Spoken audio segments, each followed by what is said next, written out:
뭐 빨리 읽어만 가라는데 또 그렇게 마음대로 그렇게 안 되네. 또 목사님 설교할 때 마스크 쓰고 왔어요. 또 공무원이 왔는데 내가 볼 땐 다 공갈 공무원 같아. 그냥 옛날에 해놓은 거 시간 되면 공무원이 문자 하나 띡 보내고 그러는 것 같아. 괜찮아. 나도 답답해. 자, 봅시다. 23절부터 우리 29절까지 한번 읽어볼까. 시작. 믿음이 오기 전에 우리는 율법 아래 매인받고 계시를 믿음의 때까지 갇혔느니라. 이같이 율법이 우리를 그리스도께로 인도하는 초등교사가 되어 우리로 하여금 믿음으로 말미암아 의롭다함을 얻게 하려 함이라. 믿음이 온 후로는 우리가 초등교사 아래 있지 아니하도다. 너희가 다 믿음으로 말미암아 그리스도 예수 안에서 하나님의 아들이 되었으니 누구든지 그리스도 합하기 위하여 세례를 받은 자는 그리스도로 옷 입었느니라. 너희는 유대인이나 헬라인이나 종이나 자유인이나 남자나 여자나 다 그리스도 예수 안에서 하나이니라. 너희가 그리스도의 것이면 곧 아브라함의 약속대로 유업을 이을 자니라. 지난주에 이거 안 했죠 여기? 믿음이 오기 전에 믿음은 뭐죠? 예수님을 통해서 인간의 노력 행위가 아니라 그분께서 우리 대신해서 이루시는 모든 것을 믿음으로 구원받는다. 그러니까 예수님 오기 전에는 아브라함도 다 믿음으로 구원받았죠. 그러나 그들은 어렴풋하게 예수 몰랐겠죠. 그러나 이제 믿음의 원리를 가지고 하나님을 바라봤고 하나님은 장차 이루어질 아들의 죽음을 통해서 그를 속죄해 주시고 그래서 구원해 주셨지만 구약의 시대에는 이 예수님이 오시지 않았기 때문에 믿음의 도가 확고하게 확실하게 그들에게 전해진 건 아니죠. 믿음의 원리로 구원해 주셨지만 그래서 그 중간에 하나님께서 율법을 주시고 누구든지 이것을 지키는 자는 구원을 받게 되리라. 그러나 율법 지키면서도 이번 다윗이 율법 지킴으로 구원받았다고 그렇게는 생각 안 하죠. 그렇게 될 수 없죠. 율법은 다윗도 율법을 많이 어긴 사람 아닙니까? 여러 가지 대표적인 게 바스바의 범죄도 있고 뭐도 있고 그러나 다 믿음으로 구원받고 하나님을 구속받았는데 근데 믿음이 오기 전에 그래서 예수 그리스도가 오기 이전에 십자가에서 죽고 돌아가서 그것을 믿는 믿음으로 구원받는 믿음이 오기 전에 우리는 율법 아래에 매인받아요. 그래서 율법을 다 지켜야 구원받는다. 사실 하나님께서 그것을 지킴으로 구원시켜준 거 아니고 그런 율법 아래 있는 사람들도 구원받았기 때문에 그들은 믿음으로 구원받았지만 총체적으로 일반적으로 보여주신 것은 율법을 지켜야 된다. 행함으로. 그래서 율법 아래 매인받았고 계시를 믿음의 때까지 우리 이 사람들이 우리는 이제 확 열렸잖아요. 누구든지 예수 믿을 수 있는데 그 당시에는 특별히 하나님께서 예정하신 사람들만 소수의 사람들만 하나님 믿음으로 구원해 주셨죠. 그래서 율법 아래 매인받고 노예처럼 그냥 율법 지켜 구원받는 사고 종처럼 살았고 계시를 믿음의 때까지 그들이 갇혀서 노예 상태에 있었다는 그런 거죠. 이같이 율법이 우리를 그리스도로 인도하는 초등교사가 되어서 여기서 초등교사란 말은 무슨 말이냐면 예를 들면 유치원 선생이라고 보면 제일 좋습니다. 뭐 유치원 선생님 급이 낮다는 말 아니고 우리가 이제 진짜 교육은 초등학교부터 시작하게 되어지는데 그때 초등학교 들어가려면 준비 단계가 있죠. 그래서 외국에 가면 유치원이라 안 부르고 프라이머리 스쿨 뭐랄까 프리페라고 하죠. 프리페어라고 하죠. 준비 초등학교 들어가는 준비를 시키는 학교다. 그래서 유치원을 그렇게 부릅니다. 준비학교 비슷한 거예요. 그래서 선생님들이 이제 기초도 배우고 말도 가르치고 그래서 뭐 이제 글씨는 뭐 가르칠 수도 있고 안 가르칠 수도 있겠지만 예를 들면 다 그런 기초를 다 닦고 나서 그 다음에 그들이 손을 데리고 이제 붙잡고 어디로 가냐 초등학교 선생님께로 인도해 준단 말이죠. 이걸 지어서 초등학교 교사다. 우리 말하면 유치원 선생님이다. 그런 뜻이죠. 율법이 그렇게 우리 모든 사람들을 준비시켜서 그럼 예수님께로 인도한다. 그럼 율법이 뭐를 준비시킨다는 거죠? 그렇죠. 복음을 준비시킨다는 말이죠. 그럼 어떻게 복음을 준비시킨다는 말이죠? 사람들이 다 율법에 갇혀서 율법에 갇혔다는 말은 무슨 말이죠?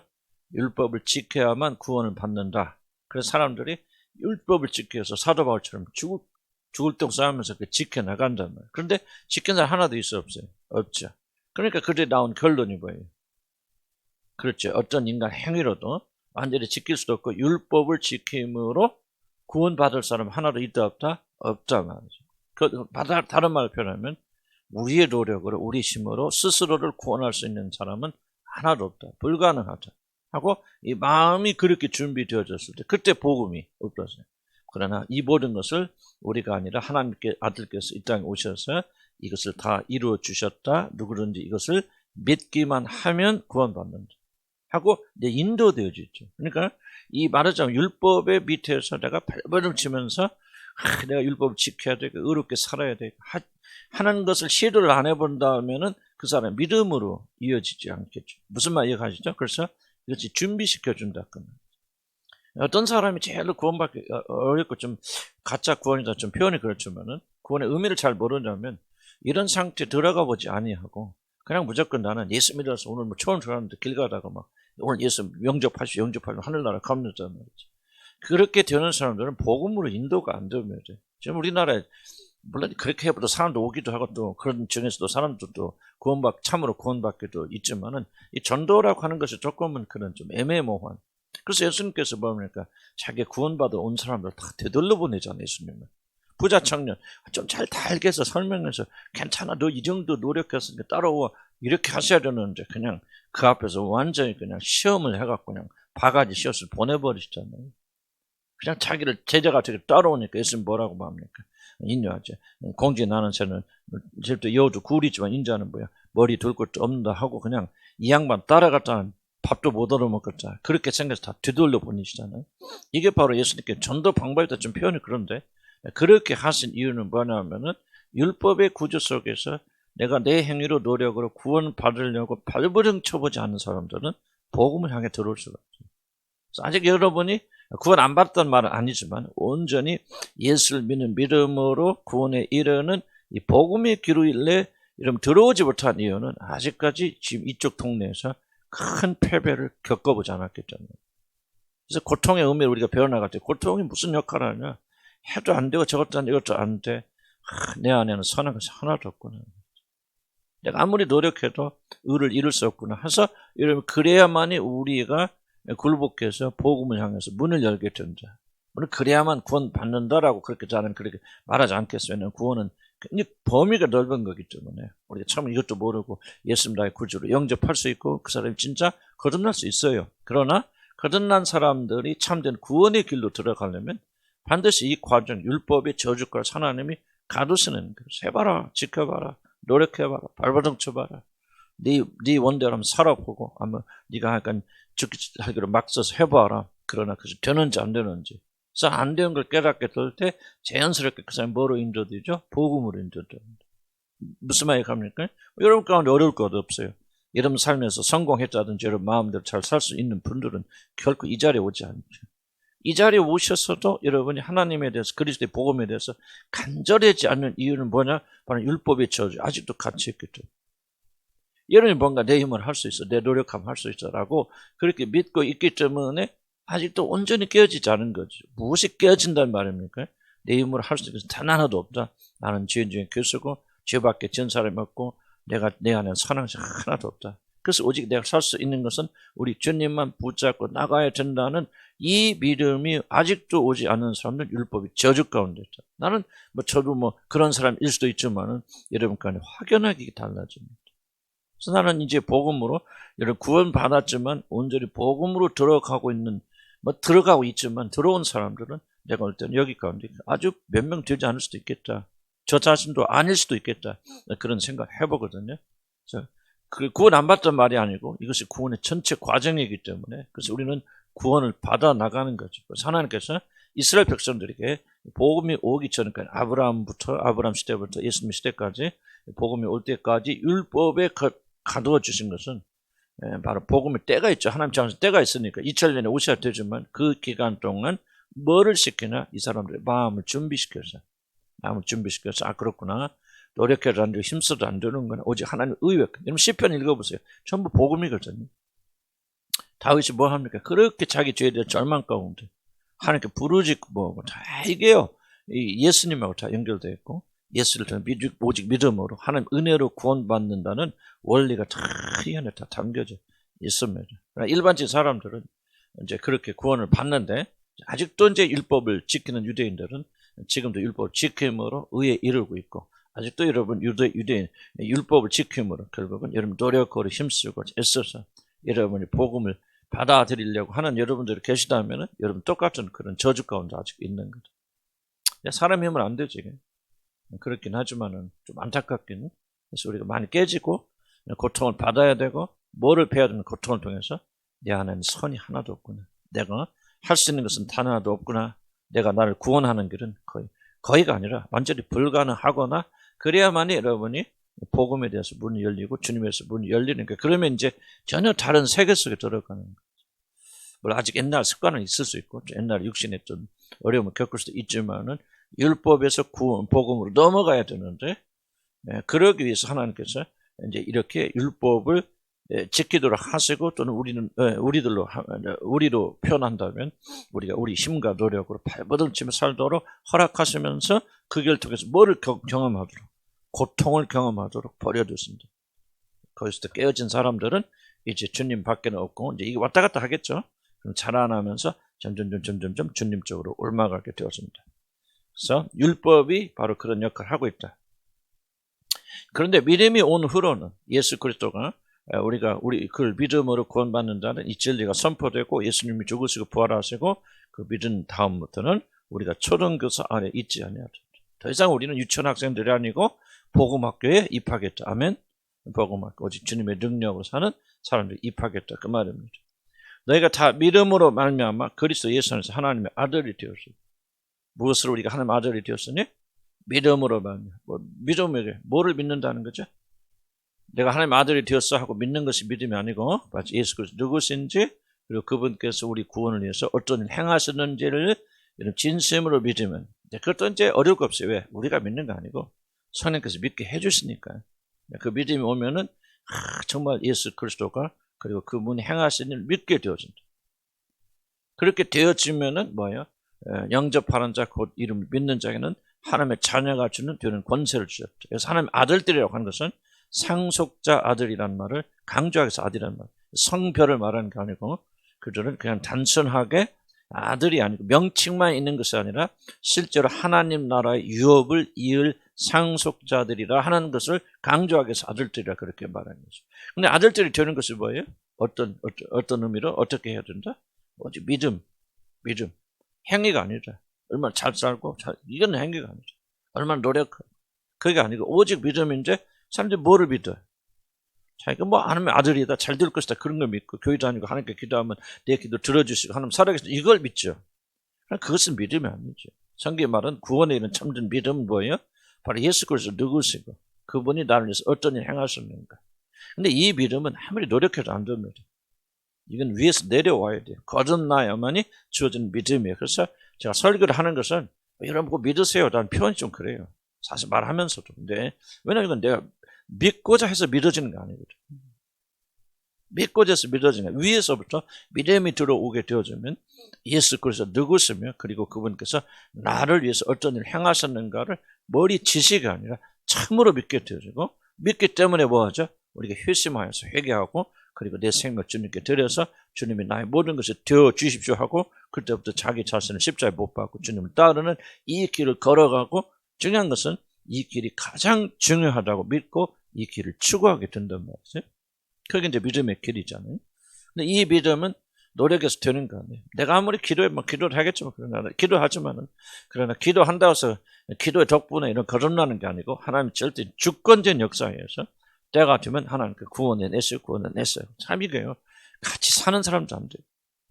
남편 구원받고 아내 구원 못 받고 아내 구원받고 남편 구원 못 받고 자녀들도 보세요. 이런 자녀들도 하나에는 주님의 선택까지 구원받고 하나에는 구원 안 받고 참 이게 우리 힘을 들 수 있는 거 아닌데 다만 우리는 모르니까 우리가 계속해서 눈물 가운데 기도하는 것이고 그 영혼을 불쌍히 여겨달라 그렇게 기도하는 것이죠. 그러니까 우리가 구원받는 것은 뭐예요? 오직 하나 방법밖에 없어요. 어떻게 하나님 아들들이 됩니까? 그렇죠. 믿음으로. 무엇을 믿습니까? 예수 그리스도 누구시며 그리고 그분께서 우리를 해서 행하신 죽으시고 삶에 부활하시고 죽은 예수를 하나님께서 이렇게 세우심으로 그를 의롭다 칭하시고 그런 게 다 들어가 있겠죠. 그래서 예수님이 죽을 때 내 죄 때문에 죽으셨다. 그래서 그분이 죽으시고 부활하심으로 내 모든 죄가 눈같이 씌어졌고 하나님의 죄를 기억지도 않으시고 나는 지옥 가지 않는 하나님의 자녀가 되어졌다는 사실을 믿음으로 하나님의 아들들이 되어지고 하나님의 아들들이 되어지면은 이러면 그 나라를 유업으로 상속하게 됩니다. 자, 어려운 시대에 우리 고통에 대해서 나오지만 우리가 이 어려운 시기에 우리 소망이 어디가 있습니까? 그 나라에 들어간다는 거예요. 세상 다 멸망당할 때 우리는 들어갈 그 나라가 있다. 이걸 믿습니까? 왜 그걸 믿습니까? 하나님의 아들들이 되었습니다. 중요한 점은 무엇으로? 믿음으로, 믿음. 행위가 아니라는 거죠. 그럼 믿음이 온 다음에 그 다음에 행위가 오는 하나님의 아들들이 되었으니 자녀가 되었으니 어떻게 하늘나라 내 나라의 법을 지킬까? 노력하는 거예요. 이런 왜 대한민국 법 지킵니까? 대한민국 시민이니까 법 지키잖아요. 일본 사람들 와서 물론 일본 사람 우리나라 와서 살 때는 지켜야 되겠죠. 그러나 일본 사람들 일본 살면서 우리 대한민국 법을 지켜야 안 지켜요? 왜 안 지킵니까? 우리나라 시민이 아니기 때문이니까. 그러니까 법을 지킨다 하는 것은 내가 하늘나라의 시민이 되어지는데 됐기 때문에 그런 거죠. 중요한 이야기는 뭐냐면 그럼 하늘나라의 시민이 되기 위해서 우리가 할 수 있는 것이 무엇이냐? 믿는 것밖에 없다는 거죠. 행위로 아직도 하늘나라 시민이 안 돼서 열심히 착하게 살고 헌신하고 기도하고 이렇게 하나님 뜻대로 살면 우리를 하나님 신으로 받아줄 거야 하는 것이 바로 잘못된 거예요. 지금 율법을 지키는 사람 그런 거죠. 먼저 뭐를 가져야죠? 믿음을 가지고 내가 하나님 자녀구나 하니까 왜 뒤에도 나오지만 성령 선물로 주신다. 그래서 우리가 하나님을 향해서 아버지라고 부르짖게 하는 그 관계가 형성이 되어지니까 그다음부터 우리나라 대한민국 시민이 됐습니까? 아니 뭐 일본 사람이 대한민국 귀화해가지고 대한민국 시민 됐는데 나는 그래도 나는 뼛속까지 일본 사람이니까 내가 한국 법 지킬 수 없어요. 나는 일본 사람처럼 살 거예요. 일본 법 한국 법 안 지키면 돼야 안 돼요. 그럼 쫓잖아요. 그럼 거기 가서 하라라 그러잖아요. 똑같은 얘기.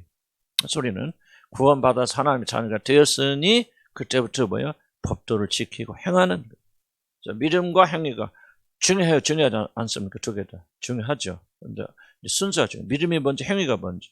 믿음이 먼저. 믿음으로 하나님의 자녀가 되었고 완벽한 상속자 아들들이 되었으니 그럼 뭐요? 되었다면은 이제 그대로 살아간다.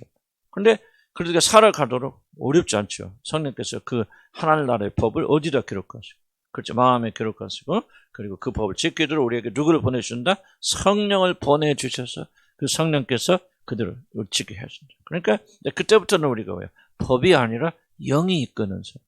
영이 이끄는. 그래서 법이. 근데 성령 우리한테 역사하시죠. 물론 그 성령 역사하시는 것이 기록된 말씀과 무슨 될까 안 될까요? 안 돼요. 그래서 성령을 진리의 성령이라고 말하죠. 그래서 우리 안에서 역사하시는 성령이 올바른 건지 잘못한 건지 어떻게 합니까? 그렇죠. 말씀. 성령한테 물어봐요. 괜찮아요. 도둑질해도 괜찮다. 이렇게 음성을 들었다고 해서 그걸 맞는 거 아니죠. 이게 먼저 직통계시거든요. 직통계시는 무지무 위험하죠. 직통계시는 내가 듣는 말씀이 다 하나님 말씀이고 기록된 성경 말씀보다도 그 말씀이 더 중요하다고 그랬을 때 중요한 질문은 그럼 내가 직통계시를 들었는데 그것이 잘못된지 진짜인지 가지고 무엇으로 구분합니까? 구분 근거가 없죠. 그렇죠. 우리는 있죠. 뭐죠? 기록된 말씀.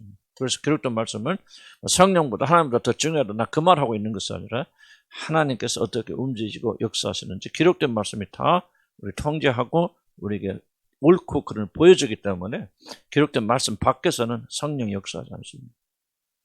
현재 여러분 중요한 겁니다. 나는 성령 역사가 굉장히 중요하게 여기는데 성령 역사가 기록된 말씀을 뛰어넘어서 초자연적이에요. 그건 말도 안 되고 그게 일하는 거예요. 그래서 여러분이 성령의 역사 속에 들어가려면 성경을 부지런히 읽어야 되고 성경대로 살아가야 되고 성경 가장 중요한 초점에 있다. 그러나 또 그런 사람들도 성경을 인정하지 않으면 안 되겠죠. 너희로 다 믿음 안에 그래서 예수 안에서 하나님 아들이 되었으니 믿음 아멘 하십시다. 뭐 하나만 쓰면 돼. 근데 이제 그 믿음은 반드시 뭐가 증거가 돼요? 그렇죠. 믿는지 안 믿는지는 진짜 뭐예요? 행위가 따라야죠. 그죠? 나야가라 폭포 항상 기억하시면 나는 건너서 믿습니다. 그럼 내 뒤에 타세요? 아무도 안 타잖아. 그럼 믿는 거야? 안 믿는 거죠? 안 믿는 거죠. 그러니까 여러분의 믿음은 내가 믿었나 하는 자기 확신이 중요한 게 아니고 항상 제가 뭐를 강조하죠? 그 믿음의 증거다. 여러분 믿는다면 그 믿음의 증거가 있을 거 아니에요. 나야가라 폭포 타면서 등에 증거가 나 믿습니다. 그 아들은 진짜 싫어합니다. 그 아들은 등에 타고 갔다고 전에. 그러니까 그 많은 청년 중에서 그 사실을 믿은 사람은 누구밖에 없다? 아들밖에 없다. 그 아들이 아버지의 말을 믿는다고 하는 것은 무엇으로 증거했습니까? 아버지 등에 올라탐으로, 향함으로. 그런데 다른 사람들은 믿습니다. 아멘 했지만 그들의 믿음이 가짜다 믿지 않는다는 것을 무엇으로 증명했습니까? 그렇지 행함이 없기 때문에 등이 안 타잖아요. 그러니까 이렇게 관계가 밀접한 관계. 그러니까 믿음은 행위와 전혀 분리 안 됩니다. 믿음은 머리 지식의 믿음이 아니에요. 아브라함 보세요. 아브라함 믿으니 의로 여기심 받으라. 물론 좀 세월이 흘러갔지만 그런데 뭐예요? 이삭을 바치라. 두말하지 않고 이삭 바치라. 왜 바칩니까? 믿어서 바치는 거예요. 바쳐서 의롭게 되려고 하는 것이죠. 그러니까 이게 믿음은 참 신비한 거고요. 그래서 우리는 자꾸 우리가 믿음 위해서 기도해야 돼요. 내가 진짜 믿는지를 우리 마음은 간교하잖아요. 여기 앉아서 나는 못 믿어 막 그러면 마음 복잡해 안 복잡해? 솔직히 까놓고 얘기해서 여러분 나는 막 목사님 말 들을까 나는 안 믿는 사람 같아요. 구원 못 받은 사람 같아요. 그럼 두려워 안 두려워? 두렵지. 안 두려워? 두렵지. 두려우니까 우리 마음은 기묘하게 이 두려움을 제거하기 위해서 거짓말합니다. 마치 내가 믿는 것. 이 마음의 비밀을 깨달으면 무섭습니다. 마음은요 우리 자신을 너무너무 능통하게 속입니다. 그래서 자꾸 이렇게 잘못 이렇게 돌아가고. 그래서 우리가 좀 깨어서 우리가 봐야 된다는 거죠. 자, 누구든지 그리스도의 합하기 위하여 세례를 받은 자. 자, 우리가 세례 받은 목적이 뭐죠? 중요한 목적 말하네요. 여러분 왜 세례 받았어요? 그렇죠. 기독교 핵심이 뭐예요? 그리스도 합하는 거죠. 윤리와 도덕이 아니에요. 그리스도 합하는 거, 그리스도 하나 되는 것이 기독교 핵심이에요. 내가 왜 그리스도 하나 나도 잘 못하면서 그런 말 하니까 좀 죄송스럽지만 왜 이것이 기독교 윤리와 도덕이 아니라 그리스도 하나 되는 합하는 거. 도대체 모두 왜 세례받아? 세례가 뭡니까? 나는 이제부터 예수님만 따르겠습니다. 도대체 그것이 무엇을 의미합니까? 나는 예수와 동일체 하나가 되겠다. 예수 합하는 거. 이거 기독교의 핵심인 거죠. 그렇게 세례받는 거죠. 그런 자는 그리스도로 옷 입었는다. 그리스도 옷 입었다는 말은 어려운 말 아니고 그냥 예수 그리스도 하나가 되었다. 그렇게 쉽게 생각하면 돼요. 성경은요. 그렇게 어렵지 않아요. 왜냐하면 이 1세기 이 성경을 읽는 사람들이 유식자들이 아니에요. 다 노예들, 세리들. 그냥 그저 하류 계층들. 그래서 사도들이 결코 이 성경을 말할 때요. 그들이 이해하지 못하는 말 하지 않아요. 그래서 굉장히 쉬워요, 사실은. 우리들은 이제 복잡하게 생각해요, 복잡한. 그래서 세례 목적이 뭐냐? 내가 예수님을 믿겠다는 거 뭐냐? 예수님과 하나 되게 해서 그렇게 믿음을 한 자들은 예수 그리스도 옷 입었다. 이제 여러분과 예수님은 하나가 되어요. 무엇으로? 믿음으로 하나가 되어요. 이게 정말 중요해요. 그래서 여러분 안에 예수님이 어떻게 계시게 하시고? 그치? 무엇으로 계시게 하시고? 믿음으로 예수 그리스도 우리 마음의 중심에 계시고. 놀라운 말이죠. 예수님 여러분 마음속에 어떻게 계시죠? 신비한 건 체험하고 막 어떤 높은 경지에 들어가고 정말 뛰어난 사람이 되고 헌신하고 여러분 재산 다 팔아서 하나님께 바치고 그런 사람들만 예수님과 하나로 연합되어 있나? 아니죠. 누구든지 믿음을 가진 자들 안에는 예수님 여러분과 연합되어 있는 거예요. 여러분 이걸 믿으셔야 돼요. 이걸 안 믿으니까 말이죠. 예수님 자꾸 어디 하늘에 물론 하늘에 계시지만 성령으로 여러분 예수가 연합되어 있단 말이에요. 근데 그것이 뭐예요? 믿음으로 행위가 아니에요. 여러분 이거 잘 이해해요. 내가 행위가 아니라는 말을 들 때 그럼 아무렇게나 살아도 되겠네. 나 이 말을 하고 있는 것이 아니고 여러분을 예수님을 여러분 마음에 모시는 것은 훌륭하고 착하고 놀라운 행위를 해서 그런 사람들에게만 너 참 이게 참 그래도 우리 지금 한 교회에서도 너 믿음 제일 좋아. 특별히 나를 위해서 헌신하고 막 목숨도 버리고 나를 위해서 그랬어. 그러니까 내가 오늘부터 너와 함께 거하면 이게 이렇게 가르친 사람 많습니다. 그렇게까지 안 해도 은근 살짝 뭔가 좀 헌신을 많이 한 사람들과만 하나님께서 깊이 긴밀히 동행하신다라고 하는 굉장히 이단적인 걸 가르쳐요. 그 이유는 뭐냐면 사람들도 헌신을 받아내기 위해서 그래요. 그렇지 않아요. 이거 굉장히 교리는요. 이걸 방지해주는 그게 아니에요. 누구든지 믿음을 가진 자들. 세례 받은 자 진심으로 내가 주님 위해서 살겠습니다. 나는 죄인이고 구원받을 방법은 주님밖에 없습니다. 하고 세례를 받은 자들은 다 뭐요? 예수 그리스도로 옷 입었단 말이죠. 그러니까 누구든지 행위가 온전하지 못하여도 부족하여도 헌신하지 못하여도 진정한 이런 믿음이 있다면은 그는 예수님과 하나야 아니에요. 그렇죠. 특별한 사람 하나가 되는 거예요. 우리가 그리스도 연합에 대해서 지난번에 강조 기억하셔야 돼요. 중요한 교리거든요. 왜 많은 사람들은 아직도 율법의 구조에 갇혀 있기 때문에 우리 안에 우리 마음에 주님이 계신데도 불구하고 사람 믿지 않습니다. 여러분 믿어요? 여러분 안에 주님 계신다는 거? 믿어요, 안 믿어요? 난 솔직히 대부분 믿지 못해요. 말은 믿는다 하겠지. 아멘 하겠죠. 그러나 여러분 진짜로 여러분이 여러분 안에 주님 계셨어요. 그래서 그분과 대화하고 그분 사랑하고 그분과 나는 거의 여러분 그렇지 않다고 생각해요. 그럼 도대체 결정적으로 문제가 뭐냐면은 여러분 지식적으로는 알지 모르지만은 예수 그리스도가 여러분의 마음에 계실 때 어떻게 계시나? 그리스도 믿음으로 계시는데 그분이 누구든지 그랬대서 예수님과 내가 연합해 세례를 받아서 그분과 연합해서 그분으로 그리스도로 옷 입었느니라 하고 지금 선언하잖아요. 안 믿잖아요, 우리를. 그러니까 마치 멀리 계신 주님을 우리가 주님의 뜻대로 살고 막 요즘 좀 막 기도도 열심히 하고 막 8시에도 막 기도하러 모이니까 자꾸만 예수님이 가까이 오시는 것 같죠? 그래 안 그래? 그런 느낌 들잖아요? 그게 바로 우리가 뭐냐? 이 교리를 철저히 오해하기 때문에 그렇죠. 여러분 예수님 어디 계신다는 거예요? 우리 마음에 계신다는 거예요. 그러니까 이걸 믿고 사는 사람과 전혀 이런 거 인식하지 않는 사람은 신앙이 결국은 처음 출발 비쌀 보다 하늘과 땅처럼 벌어진다. 진짜 놀라운 거죠. 그래서 우리는 성경 진리의 말씀을 믿고 그 안에 즐거워야 되고 좀 제발 좀 이런 데 초점 맞춰. 여기까지 와서 말 듣고 이제 나가는 순간부터 또 세상 생각, 먹고 사는 생각, 뭐 하는 생각. 이렇게 되어지면 정말 이거는 아무런 의미가 없는 거죠. 믿음으로 그분은 여러분 안에 계신다. 그걸 어떻게 합니까? 예수 그리스도 여러분 안에 계신 어떻게 합니까? 그렇죠. 이게 중요한 잘 봐요. 믿음으로 합니다. 믿음으로. 근데 여러분 이걸 확신하고 살지 못하면 여러분은 삶이 왜 문제가 있냐면 거듭났는지 잘 몰라요. 거듭나신 묻고 구원받은 분들이 왜 뭐가 문제가 되냐. 그리스도와 하루 살면서 여러분이 사는 동안 얼만큼 그리스도와 연결되어 샀습니까? 무슨 뜻인가 이해가 안 되면 얼마나 여러분들이 하루 사시는 동안 주님을 인식하면서 사십니까? 꼭 모여서 주님에 대한 이야기할 때만 그렇습니까? 교회 오실 때만 그렇고 기도하실 때만 그렇고 기도하는 시간은 주님이 내 안에 오시는 것 같고 그냥 마치 보좌에 계시다가 기도할 때는 내려오시고 이런 오해들을 우리가 많이 할 수 있잖아요. 그래서 우리들의 신앙의 삶이 뭐냐? 맥이 없고 힘이 없는 거예요. 그래서 우리가 이 놀라운 신비 그리스도 예수를 뭐예요? 다시 한번 누구든지 그리스도 예수 합하기 위해서 세례를 여러분 받았다면 예수님 나의 구주를 받아들였다면 그러면 그리스도로 여러분 뭐예요? 옷 입어서 그분이 여러분 안에 거하신다. 엘레 분리할 수 없는 옷이라는 게 뭘까? 옷은 우리가 아니지만 우리와 가장 친밀한 거 아니에요? 우리를 덮어주는 거, 우리 피부와도 맞다는 거고 옷이라는 것은 우리잖아요. 우리가 아니면서 그리스도는 우리가 아니면서 우리가 가장 밀접하고 친밀한 방식으로 우리 안에 거하신다. 그래서 누구든지 예수 그리스도 합하기 위해서 세례를 받았다면 예수님을 진정 여러분 구주로 받아들였고 성령 오셨다면은 여러분 누구요? 그리스도로 옷 입었느니라. 바로 그예요. 여러분 그리스도 옷 입은 그리스도 누구예요? 여러분 안에 계신? 그렇죠. 성령님이죠. 그래서 예수님 뭐하니까 그리스도의 영이라고 말하는 거 성령을 향해서. 그러니까 성령을 받았다는 것은 우리가 이렇게 받아들여야 된다.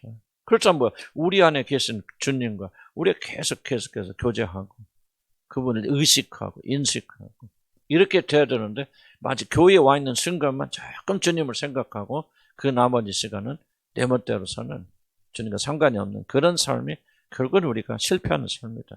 비극적인 삶이죠. 무슨 말 이해하십니까? 그래서 우리들이 정말 여기서부터 많은 깨달음을 우리가 가지고 나가야 되고 이 상강 진리의 말씀은 정말 자꾸 우리는 왜곡되잖아요. 세상적으로 생각하고 인간 중심적으로 사고한단 말이에요. 그래서 우리 예수 그리스도 우리 안에 오셔서 거하시려면 자꾸 우리 생각은 뭡니까? 아무에게나 그렇게 하시나? 응? 특별히 그냥 목숨 걸고 주님께 헌신하고 주님께 뭐를 내놓고 막 집이라도 바치고 막 이렇게 해야 주님이 우리 마음에 오시지 하는 뭔가 아직도 왜 우리가 갈라디아서를 읽고 또 매일 읽어야 되냐?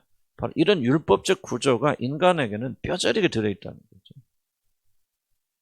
그러다 보니까 교회 안에서 자꾸 헌신 강조하고 그래서 아나니와 삽비라가 자꾸 교회에서 나오는 거죠. 그럼 교회 안에서 영웅화 시켜줘. 이 사람 믿음 좋아. 뭐 좀 바쳤으면 헌금했으면 뭐 했으면 또는 헌신합니다. 뭐 합니다. 이런 식으로 우리가 서로 칭찬. 이것이 바로 이제 우리 율법의 구조 속에 저와 여러분이 갇혀 있는 것이기 때문에 우리가 철저히 복음을 다시 원래 차례 돌아 21세기가 됐건 몇 세기가 됐든지 간에 처음 복음이 선포됐을 때 무슨 의미를 가지고 있는가를 가지고 우리가 지속적으로 되돌아가야 됩니다. 그래서 누구든지 예수를 합하여 세례를 받은 자는 세례 받으셨습니까? 물 세례 말하는 게 아니고 정말 여러분 진실로 성령의 세례가 됐든 진실로 내가 죄인임을 깨닫고 내 죄를 용서할 분은 우리 주 예수 그리스도 하나님밖에 없고 그분이 하나님이시고 그리고 그분이 나를 위해서 죽으시고 부활하시고 이 사실 의심 없이 믿고 죽은 예수를 죽은 가운데 하나님 삶에 이렇게 세우심으로 내 죄가 사하심을 의심 없이 믿는 자들은 그리스도 합하여 세례받죠. 근데 세례의 중요한 의미는 물세례를 안 받았더라도 여러분 마음속에 이 내적 결단이 있어야죠. 이제부터 내가 오직 나를 위해서 살지 않고 오직 주님만 위해서 살겠습니다. 나는 죽고 이거 세례잖아요. 예수님과 함께 죽고 이 새로운 예수님과 함께 부활한 사람이 되겠습니다라고 하는 그런 결단을 어느 시점에 여러분 했을 거예요. 나도 했어요. 어느 시점에. 반복도 하지만 그러나 어느 시점에 내가 진실로 이렇게 주님께 고백한 시점이 있어요. 그 시점이 바로 내가 세례받은 시점이라고 생각합니다. 그 세례받은 사람들이 대중들 앞에서 자기 교회 공동체 앞에서 나는 이런 삶을 살기로 결심했습니다 하고 그것을 예식이라고 할까요? 예식으로 행하는 것이 눈에 보이는 침례, 난 침례가 더 옳다고 생각합니다만은 침례받고 세례받는 겁니다. 그러나 이것은 구원받은 사람이 침례받고 세례받는 것이지 구원받지 않은 사람이 이 침례받음으로 구원받는 거 아니에요. 물론 겹칠 수는 있겠지만은 그러나 이거는 우리 구원과 물세례는 관련이 없는 겁니다. 그러나 여러분 마음속에 어느 순간에 시점에 진지하게 마음을 다해서 정말 그렇습니다. 나의 구원자는 예수 그리스도 한 번밖에 없고 그분이 나의 죄를 사해 주실 믿습니다 하고 진심으로 여러분의 삶을 그분에게 드렸다면은 성경이 뭐라고 말해요? 너희는 그리스도로 뭐 했느니라? 옷 입었느니라. 그리스도가 너와 연합해 있다는 거죠. 이걸 안 믿기 때문에 그래요. 안 믿으니까 자꾸 뭔가 가시적으로 만들어 가려고 느끼려고 감정이라고 하죠. 저는 제가 막 감정이 무딘 사람이에요. 저는 뭐 잘 울지도 않고 감정이 참 무딘 사람이고 그래서 평생 소원이 뭐냐면 좀 이렇게 감정적으로 좀 주님만 생각해도 눈물 좀 나오고 막 그럴 때로 주님이 허락도 해주시는데 한 1년에 한두 번 그러나 나는 그게 참 마음이 차가워. 그래서 하나님 앞에 계속해서 많이 간구합니다. 주님 깨닫게 멀게 하소서. 정말 이렇게 좀 살아서 말이지. 나이 들어서 그런지 더 이게 묻어지는 것 같아. 나는 하나님께 막 갈등하고 기도하고 막 그러고 있거든요. 근데 주님이 나한테 이런 음성 표현 좀 그렇대요. 하나님께 나한테 이런 깨달음, 음성을 주시. 뭐랄 건지 아니에요. 감정이 아니고 더 중요한 건 믿음이라. 너 믿으려고 발버둥치지 않고 느끼려고 한다. 느끼는 게 나쁘다는 거 아니에요. 나는 그런 게 좋다고 생각해. 그러나 항상 네가 느낄 수 없단 말이지. 항상 감정을 엎질 수 없어. 근데 너의 문제가 뭐냐? 자꾸 그걸 느끼려고. 그러다 보니까 뭐야? 믿음이 자꾸 약해집니다. 그런 말씀을 나한테 주신 것 같아. 그래서 그 말 듣고 나는 어느 정도 좀 해방되어졌어요. 느낌도 감정도 주님이 주신 영역이구나. 좀. 그러나 나는 뭐예요? 내가 해야 되는 것은 믿어야잖아요. 진짜 믿음은 감정이 일어납니다. 근데 이 믿음이 신경 안 쓰고 감정에만 자꾸 신경 쓰니까 감정을 움직이는 믿음이 충만하지 못하지. 무슨 말 이해합니까? 감정은 중요하고요. 감정은 굉장히 중요합니다. 감정 무시하면 안 됩니다. 근데 감정은 반드시 어디서 올라오냐? 믿음에서 올라와야 되는데 우리는 믿음이 아니라 자꾸 감정에 초점 맞추다 보니까 이 믿음이 약하지요. 올라올 게 없어. 올라올 게 없으면 어떻게 올라오나? 그럼 자꾸 올라올 것만 생각하죠. 꽃이 피려면 뭐야? 막 기름 줘야죠. 거름도 주고 물도 줘야잖아요. 근데 물도 주고 거름도 안 주고 막 꽃만 펴라 막 꽃만 바라보면 돼 안 돼? 안 되는 거 비슷한 것 같아요. 그래서 주님이 저한테 그렇게 깨달은 것 같아요.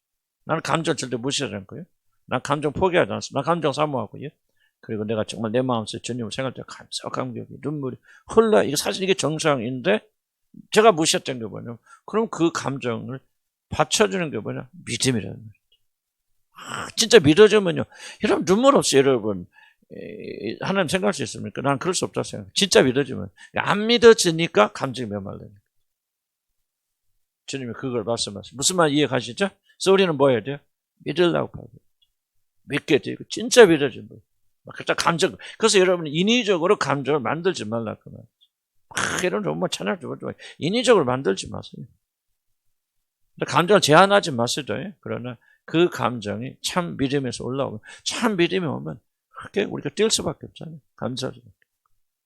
그러나 우리 인간은 기묘하기 때문에 자기 믿음이 없음에도 불구하고 내가 얼마나 믿음이 있는가를 보여주기 위해서 감정을 조작할 수도 있고 그런 복잡한 존재들. 약간 믿음 강조합니다. 예수님께 여러분 삶을 드렸다면 여러분 그리스도 예수와 함께 옷 입혔다니까. 자, 이것을 얼마나 느끼느냐 하는 것은 2차적인 거. 느끼든 안 느끼든 진리는 뭐라고 말하죠? 그렇죠? 그리스도 합하게 세례를 받았다면 여러분의 삶을 주님께 드렸다면은 이미 뭐요? 그리스도 예수로 뭐 했다? 옷 입혀야 한다. 이게 믿어지. 이게 믿어지면 그다음 뭐가 온다? 감정이 따라온다. 너희는 유대인이나 헬라인이나 종이나 자유인이나 남자나 여자나 다 그리스도 예수 안에서 하나이니라. 좀 이건 너무 그렇고. 너희가 그리스도의 것이면 그리스도 속해서 그리스도의 것이라면 앞에서 말 그리스도와 연합해 세례를 받았으면 성경은요 이 사람들 계속 반복하는 경향이 있습니다. 똑같은 말을 또 다른 말로 표현해서 설득해요. 그래서 이 뜻은 또 뭐 다르다 그렇게 생각하지 마세요. 지금 사도 바울이 반복하고 있는 주제를 달리 표현하는 거예요. 그러니까 너희가 그리스도의 것이면 무슨 말? 너희가 그리스도와 함께 연합하여 세례 받았다면 그리스도를 옷 입었다면은 너희는 누구예요? 그리스도의 것이요. 그리스도의 소유예요. 그렇게 되어진다면 세례 받았다면 믿음을 가졌다면 뭐라 해요? 너희는 곧 아브라함의 자손. 약속대로 유업에 이르지. 대체 뭐를 지금 강조하고 있습니까? 율법이 너희들로 하여금 아브라함의 자손을 만드는 것도 아니고 율법을 지킴으로 너희들이 그 유업을 잊고 하늘나라 들어간 거 아니다.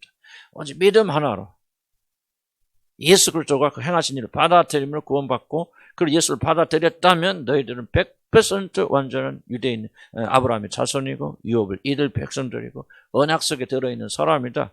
그러니까 그 믿음을 가지고 믿음으로 살아야 되는데 그 믿음이 없으니까 뭐가 없어요? 기쁨이 없죠. 피곤하죠. 그렇게 하지 말고. 그래서 좀 일 좀 조금씩 덜 하시고 좀 너무 몸 함부로 하지 마세요. 그래서 여러분 초점 맞춰서 자 힘을 내세요. 그리스도 예수를 여러분 보세요. 이 말씀은 오늘 여러분이 누군가 진심으로 받아들이면 여러분 영원한 해방이 일어납니다. 마틴은 누구예요? 종교계 일으킨 누구예요? 마틴 루터가예요. 요라는 거 해서 하는 거 아니에요. 딱 한마디 성경 읽다가 뭐 고민하고 갈등하자. 나의 의는 오직 믿음으로 말면 이 한마디가 그 전 생애를 바꿔버리고 전 세계의 믿음을 바꿔버렸죠. 한마디가 놀라운. 그러니까 여러분 보세요.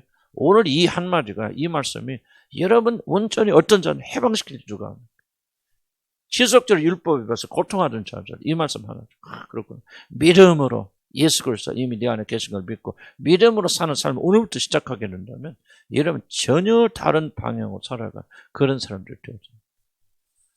이해갑니까? 그래서 여러분 이 말씀 듣고 하여간 오늘 약속의 말씀 단순히 구원받다 이런 게 아니고 구원이 무엇인가를 우리가 설명하는 중요한 부분들. 아멘. 자 여러분 가운데 한번 두세 분만 오늘 정말 나 은혜 받았다. 표현이 좀 그렇대. 강요하는 것 같아. 그렇긴 하지만은 정말 이 말씀이 정말 나한테 어떤 정말 강력한 이런 걸 주는 것 같다. 예, 한 두세 번만 나눕시다. 그래서 제가 이게 조금씩 좀 끊어서 저녁에만 하니까 어떤 현상이 일어나면 기억 다 못하잖아요. 그래서 그 시간은 글쎄니까 소화하시죠. 자, 약간 1, 2분만 줄게요. 다시 한번 성경 읽어보면서 자 23절부터 29절까지 한번 읽어보면서 한 2, 3분 한번 조금 정리하세요. 바랍니다. 같이 읽어볼까요? 23절부터 29절까지. 그리고 아까 손 드신 분 기회 드릴게요. 믿음이 오기 전 시작. 믿음이 오기 전에 우리는 율법 아래 매인 바 되고 그리스도를 믿음의 때까지 갇혔느니라. 이같이 율법이 우리를 그리스도께로 인도하는 초등교사가 되어 우리로 하여금 믿음으로 말미암아 의롭게 함을 얻게 하려 합니다. 믿음이 온 후로는 우리가 초등교사 아래 있지 아니하죠. 자, 이런 거 이게 25절 같은 경우도 참 파워풀한 굉장히 강력한 선포거든요. 믿음이 온 후에는 우리가 초등교사 아래 있지 않아요. 이게 이 말씀 해방을 가지다. 그때부터 그 사람은 이제 성장하기 시작해요. 그래서 믿음으로 살고 율법에 고집해서 이 말씀에 놀라운 위력이 있어요. 자, 그럼 26절 시작. 너희가 다 믿음으로 말미암아 그리스도 예수 안에서 하나님 아들이 되었으니 누구든지 그리스도와 합하게 하여 세례를 받는 자는 그리스도를 옷 입었느니라. 너희는 유대인이나 헬라인이나 종이나 자유인이나 남자나 여자나 다 그리스도 예수 안에서 하나이니라. 너희가 그리스도의 것이면 곧 아브라함의 자손이요 약속대로 유업을 이을 자니라. 아멘. 놀라운 말씀이죠. 그래서 우리가 뭐야? 막 그냥 원더. 이 말씀 앞에서 경이로워야 돼. 성령 충만하면 말씀이 막 빛이 나잖아. 생명이 있죠. 그런데 성령 충만하면 세상 충만하면 이 빛이 안 나. 자, 아까 저 손 드세요. 예.